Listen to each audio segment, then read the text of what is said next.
1 Samuel chapter 9. Saul chosen to be king.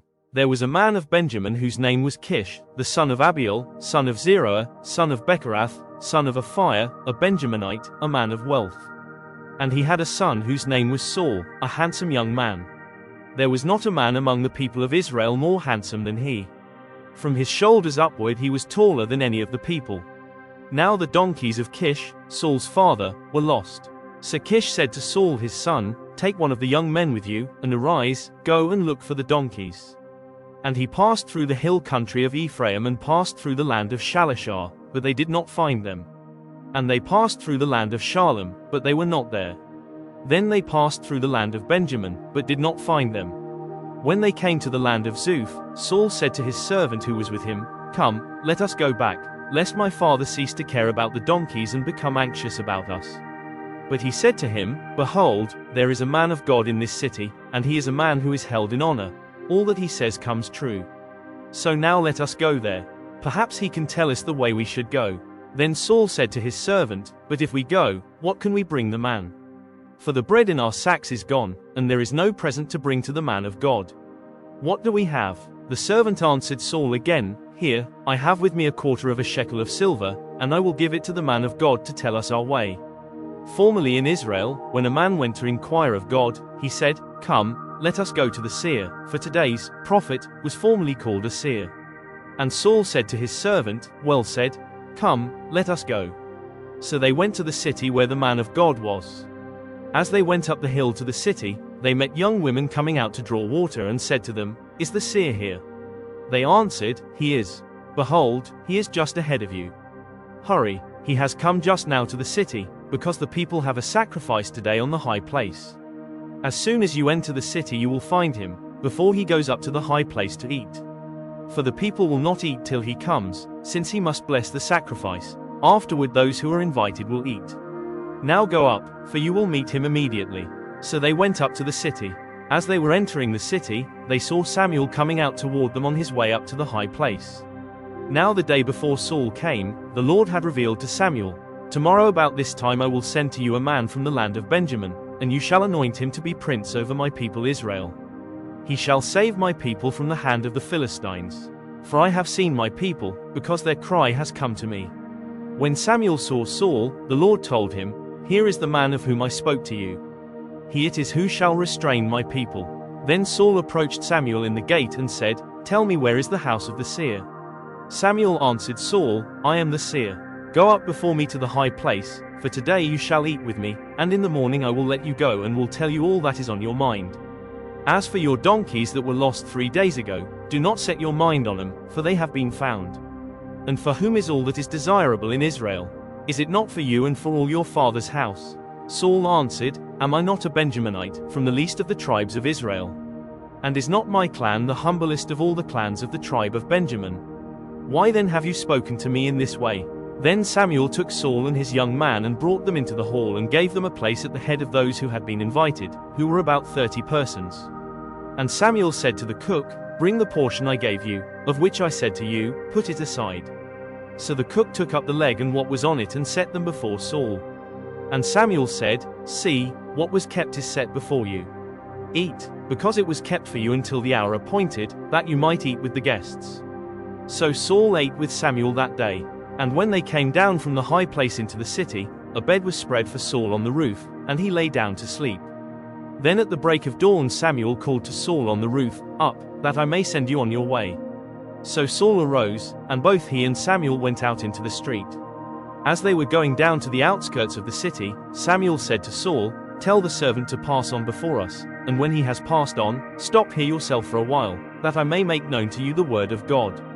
1 Samuel chapter 10. Saul anointed king. Then Samuel took a flask of oil and poured it on his head and kissed him and said, "Has not the Lord anointed you to be prince over his people Israel? And you shall reign over the people of the Lord, and you will save them from the hand of their surrounding enemies. And this shall be the sign to you that the Lord has anointed you to be prince over his heritage. When you depart from me today, you will meet 2 men by Rachel's tomb in the territory of Benjamin at Zelzah, and they will say to you, 'The donkeys that you went to seek are found, and now your father has ceased to care about the donkeys and is anxious about you, saying, What shall I do about my son?' Then you shall go on from there farther and come to the oak of Tabor. 3 men going up to God at Bethel will meet you there, one carrying 3 young goats, another carrying 3 loaves of bread, and another carrying a skin of wine. And they will greet you and give you 2 loaves of bread, which you shall accept from their hand. After that you shall come to Gibeath Elohim, where there is a garrison of the Philistines. And there, as soon as you come to the city, you will meet a group of prophets coming down from the high place with harp, tambourine, flute, and lyre before them, prophesying. Then the Spirit of the Lord will rush upon you, and you will prophesy with them and be turned into another man. Now when these signs meet you, do what your hand finds to do, for God is with you. Then go down before me to Gilgal, and behold, I am coming down to you to offer burnt offerings and to sacrifice peace offerings. 7 days you shall wait, until I come to you and show you what you shall do. When he turned his back to leave Samuel, God gave him another heart.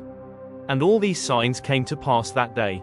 When they came to Gibeah, behold, a group of prophets met him, and the Spirit of God rushed upon him, and he prophesied among them.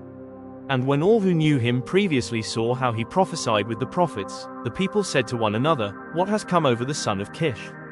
Is Saul also among the prophets? And a man of the place answered, And who is their father? Therefore it became a proverb, Is Saul also among the prophets? When he had finished prophesying, he came to the high place. Saul's uncle said to him and to his servant, Where did you go? And he said, To seek the donkeys. And when we saw they were not to be found, we went to Samuel. And Saul's uncle said, Please tell me what Samuel said to you. And Saul said to his uncle, He told us plainly that the donkeys had been found. But about the matter of the kingdom, of which Samuel had spoken, he did not tell him anything. Saul proclaimed king. Now Samuel called the people together to the Lord at Mizpah.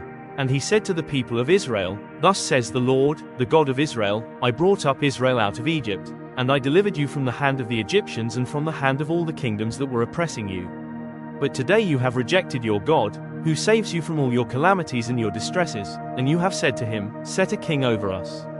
Now therefore present yourselves before the Lord by your tribes and by your thousands. Then Samuel brought all the tribes of Israel near, and the tribe of Benjamin was taken by lot. He brought the tribe of Benjamin near by its clans, and the clan of the Matrites was taken by lot, and Saul the son of Kish was taken by lot. But when they sought him, he could not be found. So they inquired again of the Lord, Is there a man still to come? And the Lord said, Behold, he has hidden himself among the baggage. Then they ran and took him from there. And when he stood among the people, he was taller than any of the people from his shoulders upward. And Samuel said to all the people, Do you see him whom the Lord has chosen? There is none like him among all the people. And all the people shouted, Long live the king. Then Samuel told the people the rights and duties of the kingship, and he wrote them in a book and laid it up before the Lord. Then Samuel sent all the people away, each one to his home. Saul also went to his home at Gibeah, and with him went men of valor whose hearts God had touched. But some worthless fellows said, How can this man save us? And they despised him and brought him no present. But he held his peace. 1 Samuel chapter 11. Saul defeats the Ammonites. Then Nahash the Ammonite went up and besieged Jabesh Gilead, and all the men of Jabesh said to Nahash, Make a treaty with us, and we will serve you. But Nahash the Ammonite said to them, On this condition I will make a treaty with you, that I gouge out all your right eyes, and thus bring disgrace on all Israel. The elders of Jabesh said to him, Give us 7 days respite that we may send messengers through all the territory of Israel. Then, if there is no one to save us, we will give ourselves up to you. When the messengers came to Gibeah of Saul, they reported the matter in the ears of the people, and all the people wept aloud. Now, behold, Saul was coming from the field behind the oxen. And Saul said, What is wrong with the people, that they are weeping? So they told him the news of the men of Jabesh. And the Spirit of God rushed upon Saul when he heard these words, and his anger was greatly kindled. He took a yoke of oxen and cut them in pieces and sent them throughout all the territory of Israel by the hand of the messengers, saying, Whoever does not come out after Saul and Samuel, so shall it be done to his oxen. Then the dread of the Lord fell upon the people, and they came out as one man. When he mustered them at Bezek, the people of Israel were 300,000, and the men of Judah 30,000. And they said to the messengers who had come, Thus shall you say to the men of Jabesh Gilead, Tomorrow, by the time the sun is hot, you shall have salvation. When the messengers came and told the men of Jabesh, they were glad. Therefore the men of Jabesh said, Tomorrow we will give ourselves up to you, and you may do to us whatever seems good to you." And the next day Saul put the people in 3 companies. And they came into the midst of the camp in the morning watch and struck down the Ammonites until the heat of the day. And those who survived were scattered, so that no 2 of them were left together. The kingdom is renewed. Then the people said to Samuel, "Who is it that said, 'Shall Saul reign over us?' Bring the men, that we may put him to death." But Saul said, "Not a man shall be put to death this day, for today the Lord has worked salvation in Israel." Then Samuel said to the people, "Come, let us go to Gilgal and there renew the kingdom." So all the people went to Gilgal, and there they made Saul king before the Lord in Gilgal. There they sacrificed peace offerings before the Lord, and there Saul and all the men of Israel rejoiced greatly. 1 Samuel chapter 12. Samuel's farewell address. And Samuel said to all Israel, "Behold, I have obeyed your voice in all that you have said to me and have made a king over you. And now, behold, the king walks before you, and I am old and grey, and behold, my sons are with you. I have walked before you from my youth until this day. Here I am. Testify against me before the Lord and before his anointed. Whose ox have I taken? Or whose donkey have I taken? Or whom have I defrauded? Whom have I oppressed? Or from whose hand have I taken a bribe to blind my eyes with it? Testify against me and I will restore it to you." They said, "You have not defrauded us or oppressed us or taken anything from any man's hand." And he said to them, "The Lord is witness against you, and his anointed is witness this day, that you have not found anything in my hand." And they said, "He is witness." And Samuel said to the people, "The Lord is witness, who appointed Moses and Aaron and brought your fathers up out of the land of Egypt. Now therefore stand still that I may plead with you before the Lord concerning all the righteous deeds of the Lord that he performed for you and for your fathers.